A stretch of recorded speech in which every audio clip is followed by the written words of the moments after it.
If you like a good murder mystery, here's one for you.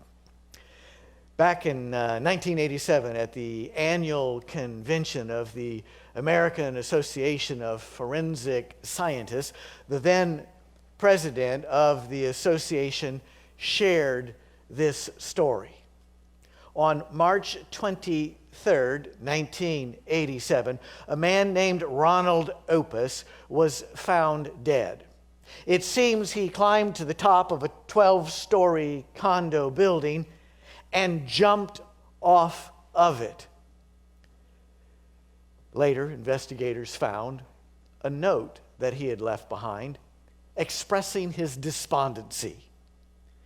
All this taken together seemed to be a clear, open and cut case of suicide.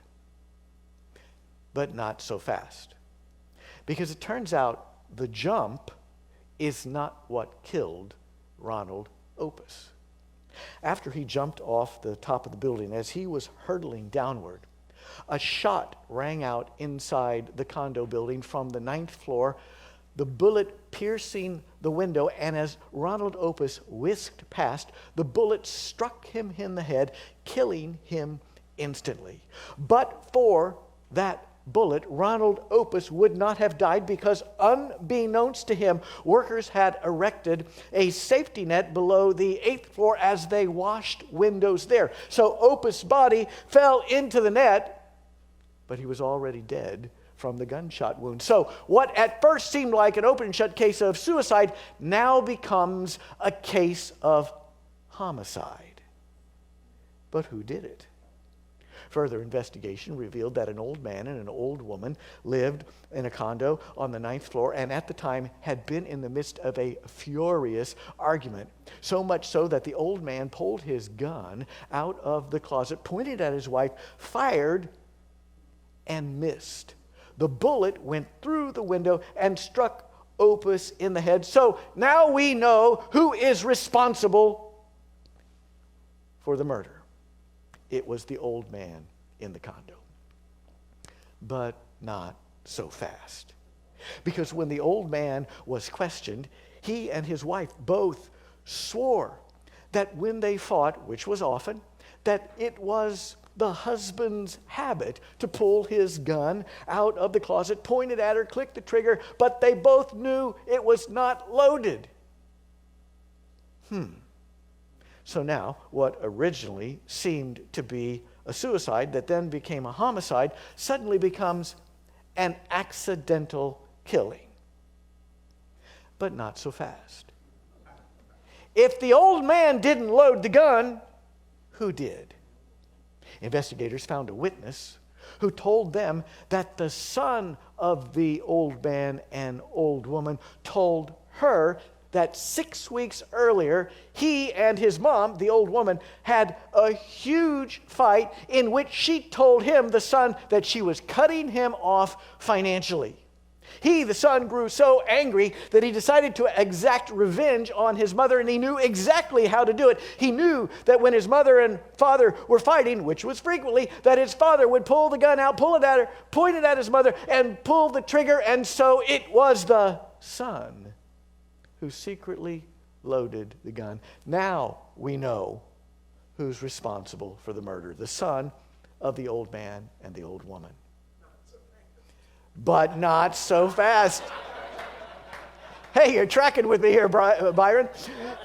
Not so fast, because in the strangest twist of all, it turns out, the witness went on to tell the investigators, that the son then waited for his mom and dad to have another argument. A week passed and there was no argument. 2 weeks, no argument. 3 weeks, no argument. This was so strange, so unusual for them.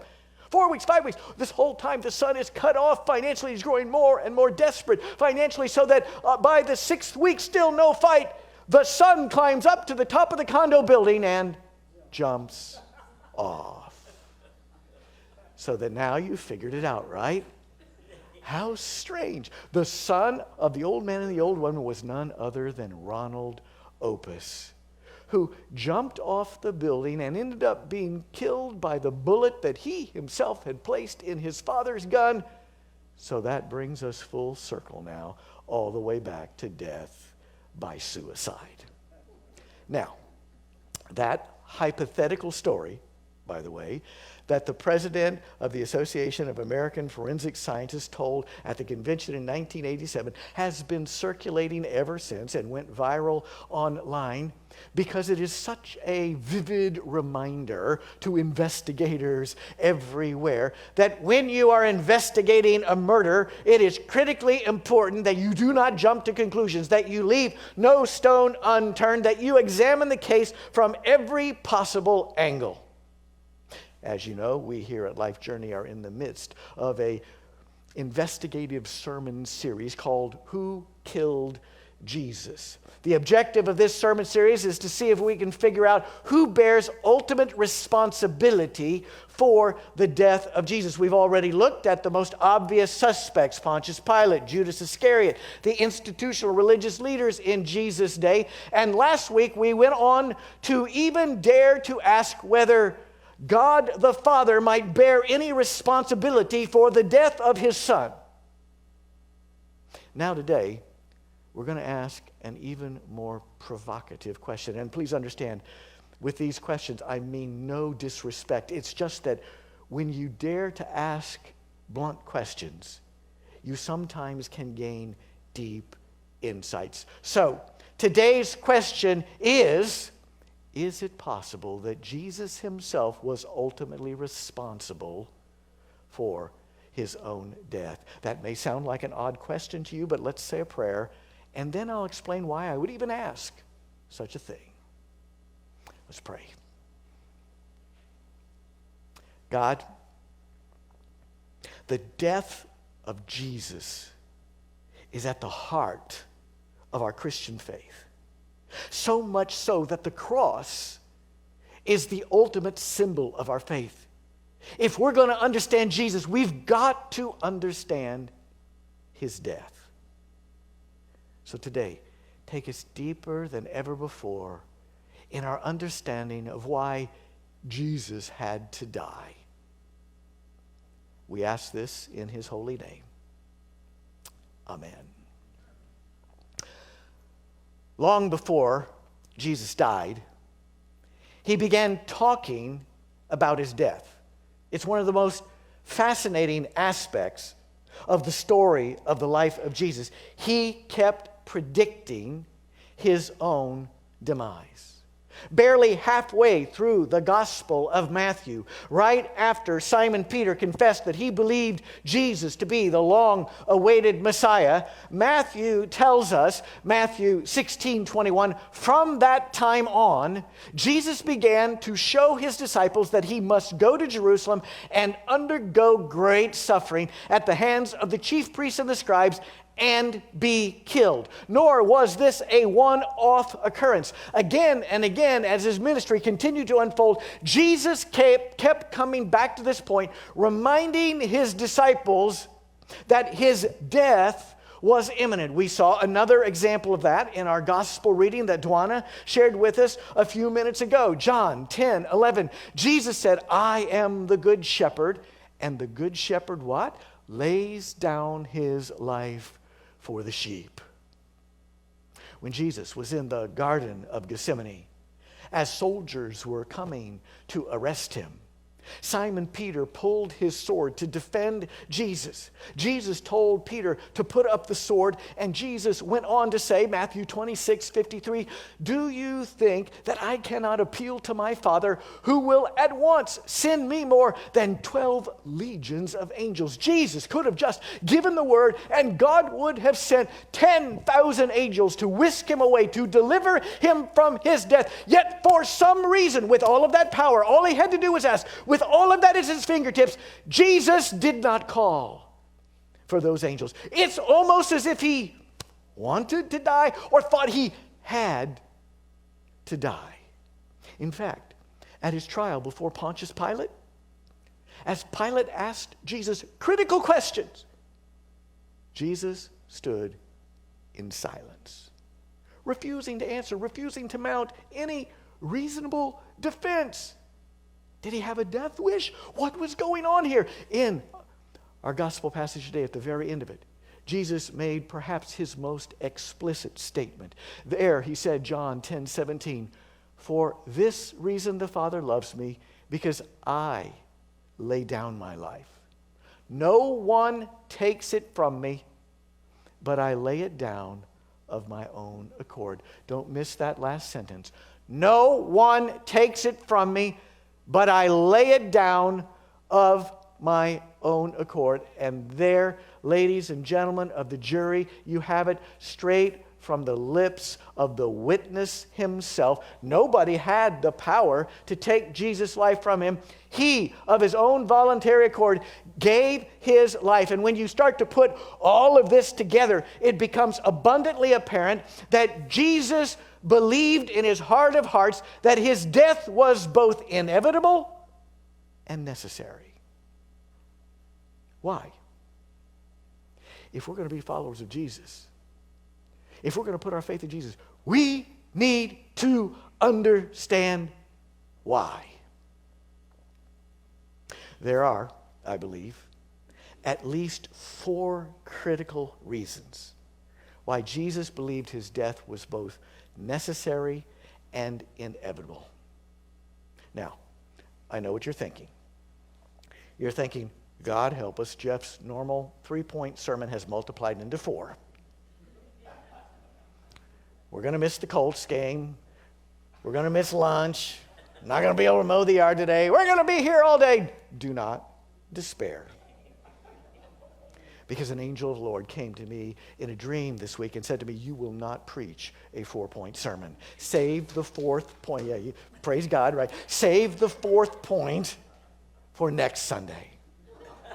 So that's what we're going to do. So don't worry. You will get to see the Colts lose today, I promise. I just calls them as I sees them, all right? Remember last year? I'm just saying. So you'll get to see the game, have your lunch, mow your yard, because next Sunday we're going to look at the 4th reason why Jesus' death was inevitable. It's the most common reason stated for the death of Jesus, that Jesus had to die to pay for our sins. That statement, you've probably heard it so many times it goes right over your head, but that statement, if you think about it, raises all kinds of questions that we'll dig into next week. But for this week, we're going to look at 3 additional critical reasons why Jesus had to die. 3 reasons that you seldom hear stated, but that are critically important.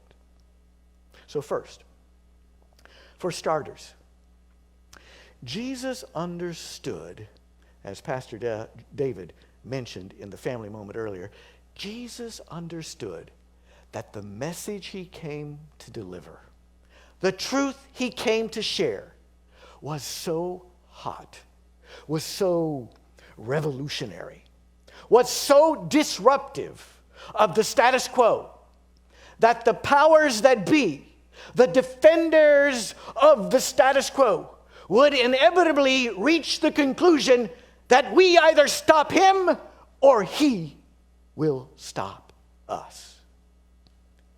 Jesus knew that his message was so hot, it would eventually result in his demise if he was going to boldly share that message. This is, by the way, a phenomenon that is not foreign to us in our lives in more ordinary and lesser ways. We all know an experience or many experiences in our life where we needed to deliver a challenging message to someone, and then that someone wants to shoot the messenger, right? That's often the way it works in this world, and we experience it all the time. An efficiency expert was wrapping up a lecture to a group of college students going for their business degrees. And at the end of this lecture, the efficiency expert warned these students, now, I would not recommend that you practice any of these efficiency techniques at home. One of the students said, well, why not? The efficiency expert said, well, let me give you a practical example. He says, for years, I observed my wife as she prepared breakfast in the morning each day the same way. I would watch as she would go from the refrigerator to the cabinet to the stove to the table, usually carrying just one thing at a time. So, he said, one day I said to my wife, honey, You could save a lot of time if you would carry several things at once. The student said, well, did it save time? Yes, the efficiency expert said. It used to take my wife 20 minutes to prepare my breakfast. Now I do it in 7. When we have a difficult message to deliver, you can count on it. There's going to be blowback. There will be consequences. And sometimes we experience that in simple, non-consequential ways. But when you are talking about big stuff, challenging foundational norms and prejudices of culture and institutional religion, you can bet your life, no pun intended, that if you go forward with that message courageously and in uncompromising fashion, you will pay a price. Ask any reformer and they will tell you. Ask Razia Jan about the consequences for the message that she was put here on earth to deliver. Razia Jan was born in Afghanistan. As a student, she came to the United States to study, and after she graduated, she decided to stay here. She became an American citizen. She raised a son. She opened a small business. Then came September 11, 2001, and she saw such devastation wreaked on her adopted nation from terrorists based in her native country. She was devastated by this. How can people do this to people? And she felt like she had to do something about it. So she launched a nonprofit that focused on meeting the needs of 9/11 victims, U.S. soldiers, and children in Afghanistan. Several years later, in 2008, after she had made several trips back and forth from Afghanistan to aid children in Afghanistan, she began to feel like she was getting clearer and clearer on what was the problem with her native country, why the culture there was so dysfunctional and so aggressive. And she concluded that the reason Afghanistan was such a mess is because for millennia, Afghanistan has suppressed its women, refusing even to educate little girls, refusing to teach them to read and write. She decided that if the women of Afghanistan could be empowered, it would transform her native land. So she decided she would do something about it. So she made her way back to Afghanistan to live there, and she began a school for girls. And oh, the blowback that came her way. In her own words, she says, people are crazy. The day we opened the school, on the other side of town, several men threw hand grenades into another girls' school, and 100 girls were killed. Can you imagine? Just because people were trying to teach little girls to read and write, somebody thinks, we got to blow up 100 little girls. Every day, Razia says, you'd hear that somebody had thrown acid in a girl's face or poisoned the water at their schools. But Razia was determined. She went ahead and she opened up her school because she had a vision. She puts it this way, my girls can touch the world just by sitting in this school. The knowledge they're gaining is something nobody can ever steal from them. The opposition was incredible, so she built a stone wall, a thick stone wall around her school to protect the girls and the teachers. She hired security guards that would come into the school each morning before the students arrived, pump water out of the well, and then the security guards would taste the water and wait to see if they died. Literally. If they didn't die, they knew that the well had not been poisoned and they could serve the water to the girls that day. I mean, can you imagine? Talk about the empire strikes back. On the very first day that Razia opened her school, 4 threatening men came to visit her. They said to her, this is your last chance to change the school into a boys' school because the backbone of Afghanistan is our boys. Razia says, I turned and looked them in the eye and said, excuse me, women are the eyesight of Afghanistan, and unfortunately, you all are blind, and I really want to give you some sight. And when you think about it, that is exactly what Jesus came to do on an even grander scale. He came to give us our sight. He came to create revolutionary change. He came to create such significant change that he knew that he was touching on and challenging foundational principles, foundational prejudices of culture and institutional religion in his day, to the extent that he knew if he didn't pull back on his message, they were bound to get him. At that time, women disciples were unheard of. So what did Jesus do? He called women to be his disciples. Mary Magdalene, Susanna, Joanna, to name a few. That was provocative. Back then, at that time, the Samaritans were a hated racial minority. So what did Jesus do? He made a Samaritan the spiritual hero of his most famous parable, the parable of the Good Samaritan. That was provocative. Back at that time, institutional religion conventionally excluded social outcasts, so-called sinners and unclean people. So what did Jesus do? Jesus graciously welcomed sinners and unclean people into his spiritual community as equals. That was revolutionary, provocative. He was poking the beast. At Jesus' time and in his culture, people that we today would call gay were universally hated and despised. And so what did Jesus do? In Matthew chapter 8, he performed a miracle healing and saving the life of the partner of a gay Roman centurion. Talk about poking the beast. Talk about being provocative. Jesus wasn't going to pull back on his universal message of grace. At that time, institutional religion was rule-based and focused on earning the favor of God. Along comes Jesus with a message of spiritual grace. We are saved by grace through faith. And in so doing, in so preaching this message, Jesus was threatening to strip the institutional religious leaders of the power that they held to be gatekeepers. They stood between people and God Almighty. And so it was inevitable. Jesus could see it coming. He was challenging such foundational prejudices of culture and religion. It was inevitable that these institutional defenders of the status quo were going to conclude, we either stop him or he stops us. The cross was the foreseeable culmination of all of the anger that had been building against Jesus, so that on the cross, Jesus, as it were, took into his body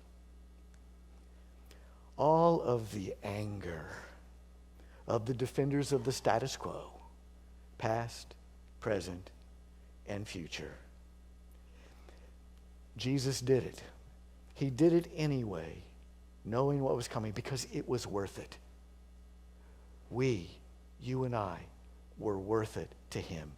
He came to create change that would set us free, whatever the consequence. This then is the first reason why Jesus believed that his death was inevitable and necessary. It was the foreseeable natural reaction to his explosive message, the empire strikes back. But it doesn't stop there. Because you see, Jesus intuitively understood the power of a death to turbocharge a movement. Think about it. If history teaches us anything, it's that when a great leader is struck down, that doesn't stop them. That only makes them more powerful. When a great leader is assassinated, it's as if their power is released into the ether to flow, to blow far and wide. Just ask Dr. King or Gandhi or Zelensky in Ukraine with all that he's facing. Just ask Lincoln. Just ask the nuns of El Salvador in the 1980s when so many of them were being slaughtered for defending their faith and justice. We could even ask Emmett Till. Emmett Till was a 14-year-old black boy who, while on vacation visiting relatives in Mississippi in 1955, was accused of whistling at a white girl. For that, he was nabbed and brutally lynched to death. I recently read an article in the Washington Post about Emmett Till. The story in the Post begins like this. In 1955, when Mamie Till heard the news that her only son had been kidnapped in Mississippi, Mamie and her son lived in Chicago, so he was vacationing in Mississippi. When Mamie heard the news that her only son had been kidnapped in Mississippi, tortured, shot, wrapped in barbed wire, that in turn was tethered to a 75-pound fan, then thrown in the Tallahatchie River. She, Emmett's mother, insisted that the authorities send his body home to Chicago. When she went to the train station to see the body of her 14-year-old son, she collapsed. His body was swollen beyond recognition. His teeth were missing. His ear was severed. His eye was hanging out. The only thing that identified him was his ring. The empire was striking back. In her grief and outrage, Emmett's mother called the Chicago Defender, one of the country's leading black newspapers at the time. She also called Ebony and Jet magazines, telling reporters that she wanted the world to see the barbaric act committed against her son by white men in Mississippi. Then, she did something that would change history. She demanded an open casket at her son's funeral, saying, "I think everybody needs to know what happened to my son." So, at a church on the south side of Chicago, Emmett Till's mutilated body was put on display for all to see. 50,000 people in Chicago saw Emmett Till's corpse with their own eyes. The emotional photos of his funeral captured his mom as she approached her son's casket, her body seeming to buckle.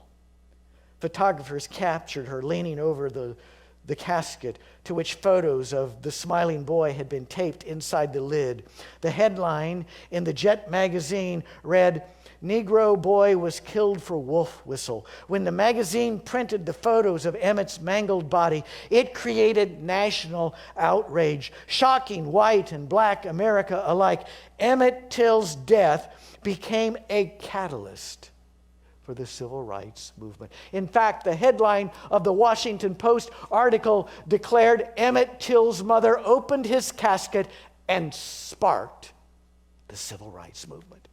So that you see, in his death, Emmett Till became billions of times more powerful than he had ever been in his brief life.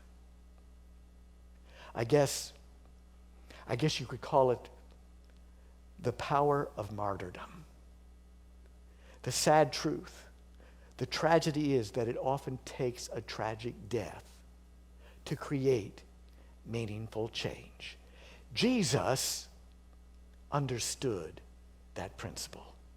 Jesus understood that as long as he was physically embodied and present here on this earth, his location would become the center of his ministry and movement. People, everybody would flock to be around Jesus. His disciples wanted to be where Jesus was. Who wouldn't? I would. So Jesus understood that he was going to have to be removed from the scene before his movement would be able to go global.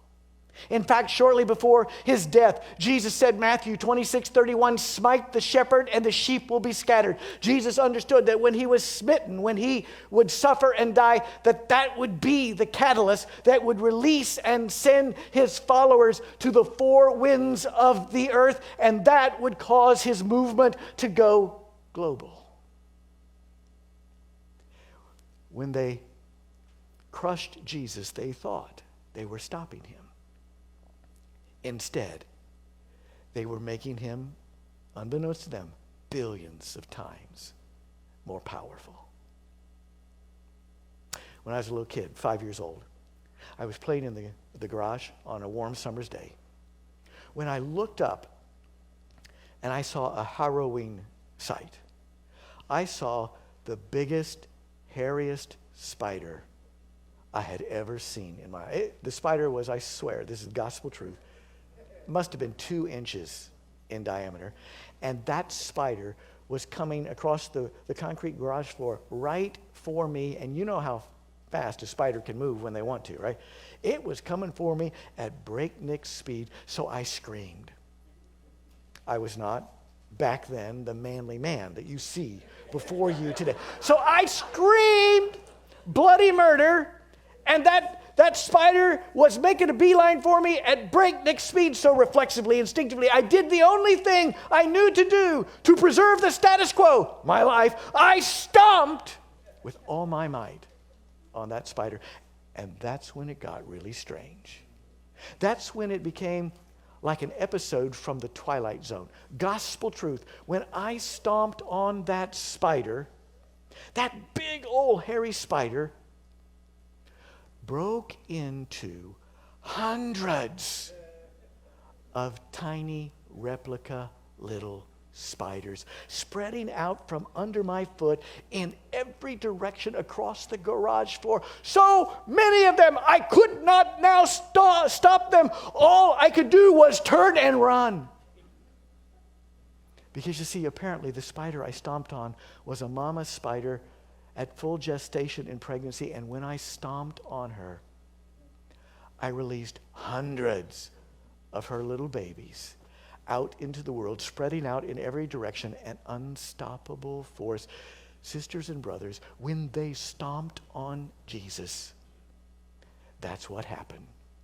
They thought they were stopping him. In reality, they were making him a billion times more powerful, an unstoppable force. Jesus, after his resurrection, said as much to his disciples. He said, Acts 1:8, you will receive power, and now you will be my witnesses in Jerusalem, but not just Jerusalem, in Judea and Samaria, the surrounding regions, and to the ends of the earth. That's Jesus saying, you are now my tiny little spiders, and I send you out to the four winds of the earth. You know what Christian means, right? The etymology of Christian means little Christian, little Jesus. We are those tiny little spiders that have been released into the wild to travel to the four winds of the earth to further the Jesus movement in this world. Jesus understood that. He understood instinctively that his death was necessary to fully release the power of his ministry. This is the second key reason why Jesus believed his death was absolutely necessary, because it was the catalyst that would cause his movement to go viral. It's the power of martyrdom. So that leaves just one more point, because we're saving the fourth for next week. Third point. Jesus understood that his death was necessary if he was going to realize his greatest achievement, conquering death. A Sunday school teacher one morning was quizzing her students to see if they had understood some lessons she had shared with them on how we are saved by grace. So the Sunday school teacher said to her kids, suppose I sold my house, sold my car, had a big garage sale, and then donated all the money to the church. Would that get me into heaven? No! All of her kids called back enthusiastically. Suppose the teacher said, I cleaned the church every day, mowed the yard, and kept everything tidy. Would that get me into heaven? No, the kids said. Suppose she said, I was kind to everybody, gave candy to little kids, and loved my husband well. Would that get me into heaven? No! The kids shouted back, okay, the teacher said, so proud that the kids were getting in. Okay, the teacher said, so what do I have to do to get into heaven? The little boy raised his hand and said, first you got to be dead.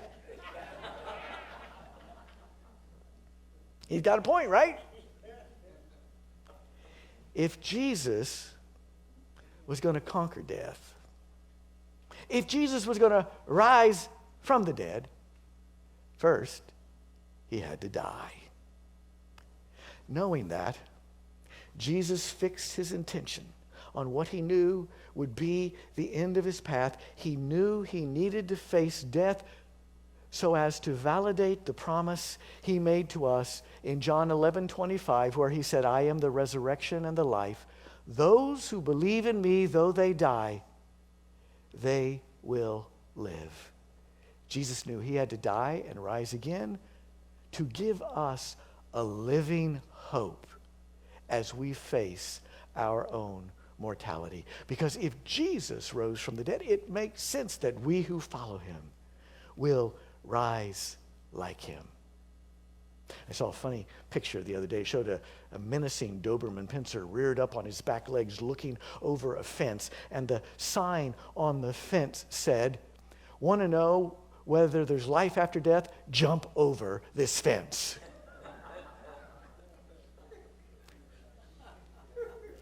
Jesus knew that he had to face death so that we wouldn't have to wait until we jump the fence to know if there's anything on the other side. He's already jumped the fence, and he rose.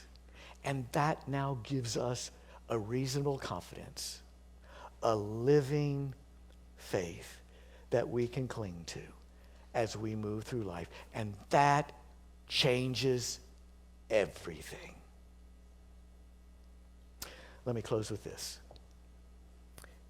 It's a classic story. You may have heard it before, but it really brings home what we're talking about. A pastor went to pay a visit to an elderly woman who was in hospice care.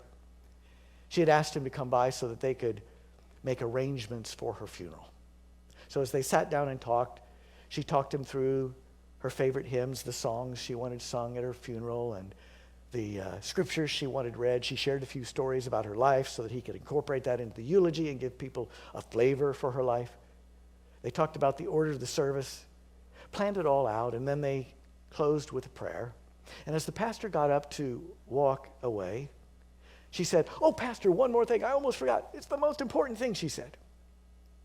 When they lay me out in the casket and open the lid and people are going to pass by and pay their last respects, make sure they place a fork in my right hand.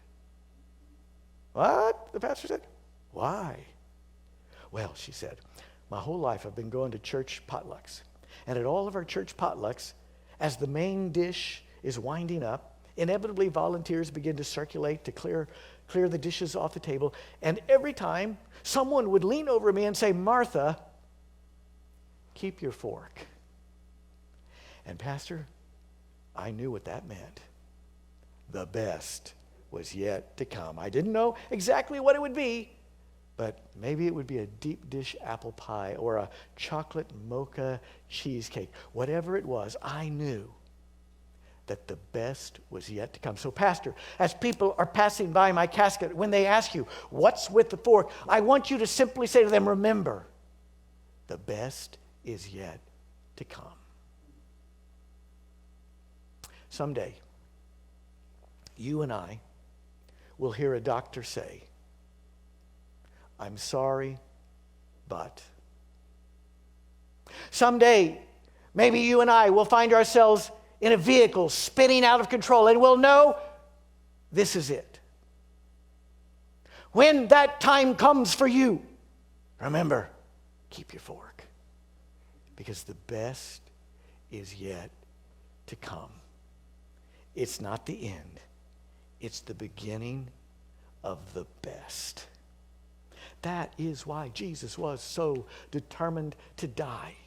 It's the third key reason. Jesus was determined to die because he knew that his death would conclusively demonstrate that we too can triumph over death, giving us a living hope. Think about it. Jesus could have avoided death. He could have called 10,000 angels to whisk him away. That would have been great for him. But what about us?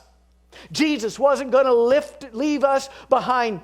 He was determined that he would face death so that when you and I someday face our greatest fear, the end of our physical bodies, when we are standing at death's door,